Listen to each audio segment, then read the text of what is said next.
محمد. وہ دولہے کے تعلق سے جو ہے وہ یہ بات بھی ہے کہ دولہے کو اپنے کمرے میں چاروں کونوں میں اذان دینی چاہیے. اس میں بھی کیا حقیقت ہو، کئی دے بھی دے دیتے ہیں، پھر صبح آ کے بتاتے ہیں کہ میں نے چاروں کونوں میں اذان دے دی تھی. یہ اصل ہے نا، یہ میں نے بھی زمانے سے سنا ہوا ہے. انہیں سنا، میں نے سنا اسی طرح ہے کہ یہ ایک شرارت کرتے ہیں. اصل کوئی بھلا بھلا دلہا ہو نا تو اس کو بولیں گے کیا، اس کو ہٹی میں لیں گے، اس کو بولیں گے یار اور پہلی رات جو ہے نا اور چار کونے میں اذان دینی ہوتی ہے. تو یہ پھر اپنے سر میں اذان دے اور سارا خاندان ایران پریشان کی ہو کیا گیا ہے.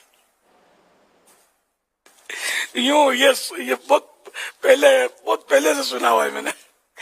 اور یوں ہنستے بھی ہوئے کیا کہ فلاں کو یوں ہٹی ماری تو اس نے اذان دے دی تھی، پھر اس کا بیچارے کا ڈبہ.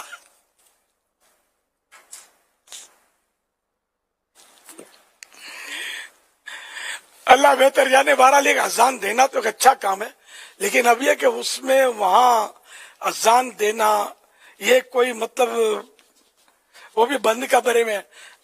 اذان جیسے وبا کو دور کرنے کے لیے، بارش تیز آ رہی ہے، آندھی اولے پڑ رہے ہیں، تو ایسے موقع پر تو اذان دینا مستحب ہے. اور ویسے نمازوں کے لیے اذان دینا وہ تو ہے ہی سنت، لیکن یہ موقع اذان کا نہیں ہے شادی والے کمرے میں. اگر علماء نے لکھا ہوتا تو ہم یہ بھی کرتے، لیکن ظاہر ہے کہ اس کو پڑھا نہیں ہے کہیں، یہ عوام میں بطور مذاق شاید چل رہی ہے. صلو علی الحبیب صلی اللہ علیہ وسلم.